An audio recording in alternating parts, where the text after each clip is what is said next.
said today, that practically stating, the last straw was what happened, and the nation cannot wait for another rape and murder, what Talishri also touched on, to bring in safety laws for medical professionals and doctors. The sheer fact, Dr. Nagpal, that now a committee has been set up, a 9-member task force. Is it somewhat reassuring for doctors like you now? Not fully as yet. Well, first of all, other than being an ENT surgeon, I'm also the president and founder of Women's Association of Otolaryngologists of India, which consists of 2,000 members. And there are a lot of juniors and residents as part of my association. And it's not just me voicing, so there are 2,000 voices behind me. So, well, thanks to the Supreme Court for bringing up this national task force.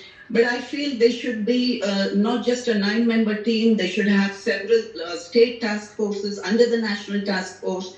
And each state will have several other members and include psychiatrists and leaders of various women associations, because women association leaders would know what exactly women concerns are and day-to-day minor incidents and everything. So this task force should be certainly much bigger. And now, there's more fear other than outrage amongst the doctors, fear amongst women and also parents sending their children to colleges and hospitals, etc. Now, more than this, the fear should be actually amongst the rapists and criminals that are going around. Now, we have a lot of perverts, amongst us. There are a lot of people with various personality disorders. These have to be, come to the limelight. They're not screened. And so we have to accept that we have such people in the society. And that is why these things will keep on going. And in order to prevent them, we will have to have 100% safety norms.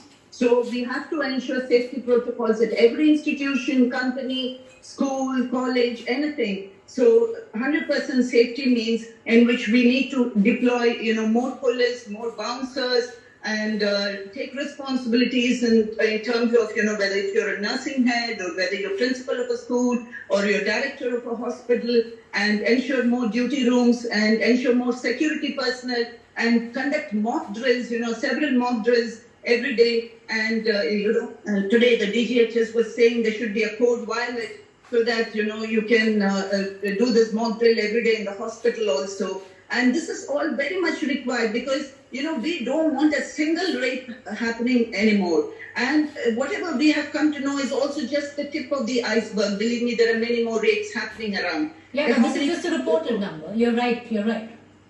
Yes, so it's just the tip of the iceberg. And that is why enhanced security is very much required. And so along with outrage, this fear is there, and this is going to be there for a long term. The reassurance will come in only when all the laws are strictly enforced. Why don't we follow Dubai or Qatar, where the punishment is very strict, they're hanged the next day. So why don't we have such law here? The law should be such that women can go around at any time of the day or night.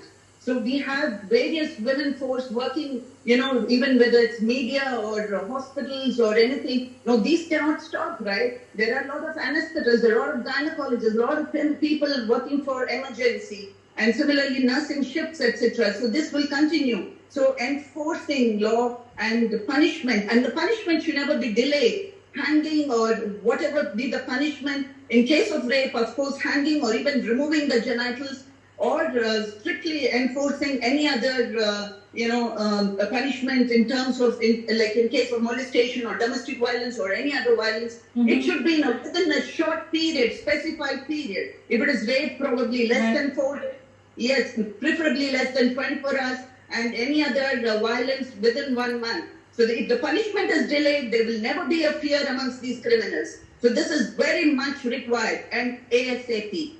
All right, Ms. Gurbankar, taking off from what the doctor said,